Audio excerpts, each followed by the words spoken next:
دوسرا پردہ توحید ہے۔ فرمایا کہ آقا کریم علیہ الصلوۃ والتسلیم کے ذریعے امت کو پڑھایا جا رہا ہے کہ قل هو اللہ احد۔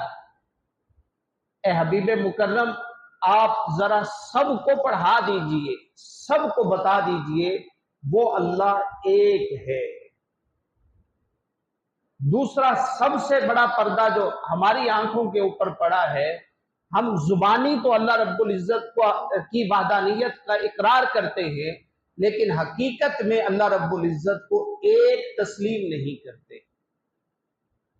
علماء نے بھی کہا تھا کہ ہر ایک نے خیالوں میں بسائے ہیں صنم، ہر ایک نے خیالوں میں بسائے ہیں صنم، جس ذہن میں جھانکا مندر نظر آیا۔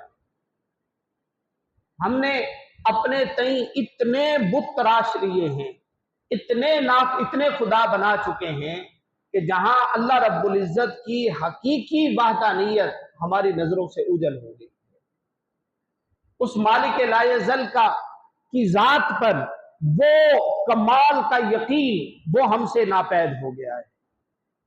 حضور داتا صاحب نے فرمایا کہ اگر راہ سلوک پر چلنا چاہتے ہو تو لوگوں اپنی آنکھوں سے اس پردے کو بھی ہٹا دو۔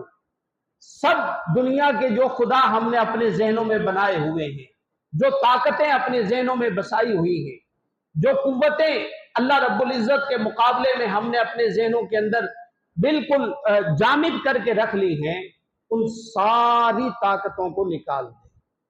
سب سے بڑی طاقت وہ مالک لا یزل کی ہے، سب سے بڑی قوت وہ مالک لا یزل کی ہے۔ کوئی دنیا کا جاہ و حشم کا مالک، اس کے پاس کوئی قدرت نہیں ہے۔ کوئی دنیا کا مال و متاع کا مالک، اس کے پاس کوئی قدرت نہیں ہے۔ ساری قدرتوں کا مالک وہ مالک لا یزل ہے۔ حقیقی مالک وہ ہے کہ جس کے پاس ساری کی ساری قدرتیں ہیں،